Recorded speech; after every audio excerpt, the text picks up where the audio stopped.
Well, put your seatbelts on. We have our Beacon Poet Laureate here. And I really love this guy's work. The first time I heard Tony read, I just went, son of a gun, a beat. And I'm old enough to remember the beat period. I was 7, 8 years old and during the time. I was born in 49. So there was that appreciation.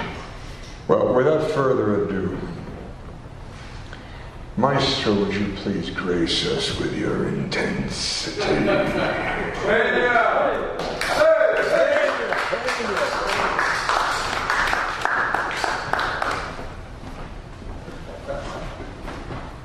Whoa, I'm like 5'1", Hayden, jeez.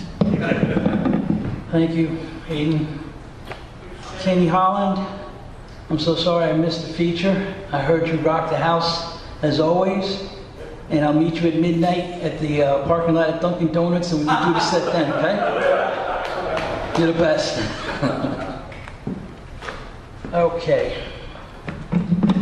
This first thing is, you got so much stuff I got, and sometimes you just don't know what the hell to read. So, I think it's the nature of the times these days that your dreams kind of get all weird, So this will be one of my weird dream poems. This is called Just Showing. I dreamt I was the first pregnant man on earth. Very first. All boy parts, with no artificial anything, making for quite the mystery of life or mutation of the month, depending on who you speak to. In the beginning, the endorsement deals were sweet, with firms from Gerber to Babies R Us, cutting checks, assuring the kid would be swaddled in diapers woven from golden goose down, and juicy pacifiers made from bovine teats imported from Aberdeen. But soon after, trouble started, brewing in the belly, and the weight of the world grounded in my gut as the radical right demanded to take my child for the purpose of pious pathos could not buy an immaculate conception of this ilk. Judging that only a depraved sexual act could have spawned such a being,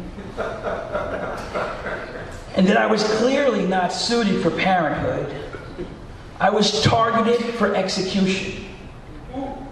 With my child-to-be thrown into the system, barefoot and starving, to remind others not to do as I have done, whatever the hell I did. So the powers that be, they sent in a black ops team to steal me away under cover of night. The objective? To slash open my stomach, retrieve the unborn, shoot me up with heroin to cover up, and leave me to die a junkie's death. So a Black Hawk swooped into my humble abode, hijacking me in ropes, duct tape, and blindfolds, to the evacuated bowels of a munitions factory a mile down the road from Main Street, where the whiffs of incense and vanilla perfume from the local apothecary gave way to the fumes of a river turbid with raw sewage, dead shad, and gasoline.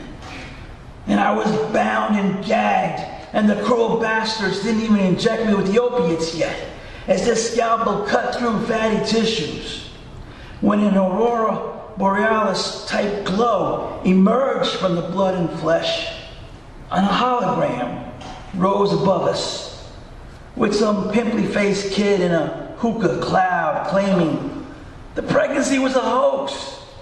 They had hacked my body through some cosmic waves transmitted through the earbuds of a way too smartphone.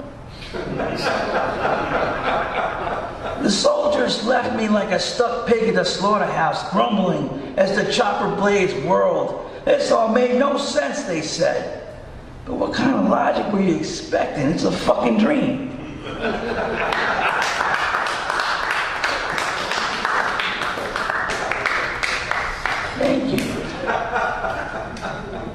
Okay, this is a quickie. You okay out there? I don't think so. What day is today? Your day. No. Monday morning. What a lousy crowd. Friday, it's Forgotten Friday, for God's sake. As the early birds pull their BMWs out the lot at 3 to beat the traffic to the edge of the island, the out-muscled cars limp in on ball tires, toasted transmissions, soft brakes, and leaking oil. From the right to dip, rubber gloves and bleach and ammonia to make ends meet so baby bellies get fed enough to dream.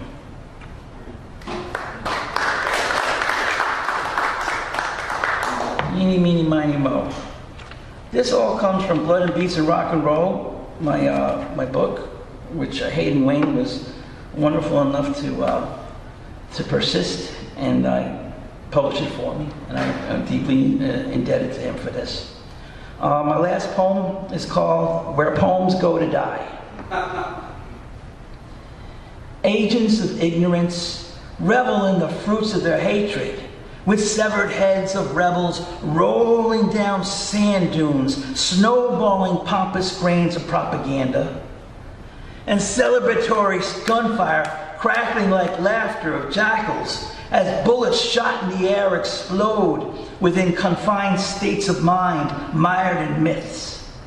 Delusions designed to sedate the destitute, to quell the revolution, but the death knell premature, as the smoke of burned books ride the airwaves in the wake of deep black birds who know only too well the spell of the shine, carrying in beak every syllable slain, every word eradicated from a once proud lexicon to the nest of burgeoning hope, nursing the burned skin and broken bones of Lazarus to rise from the ashes. Thank you so much and have a wonderful weekend.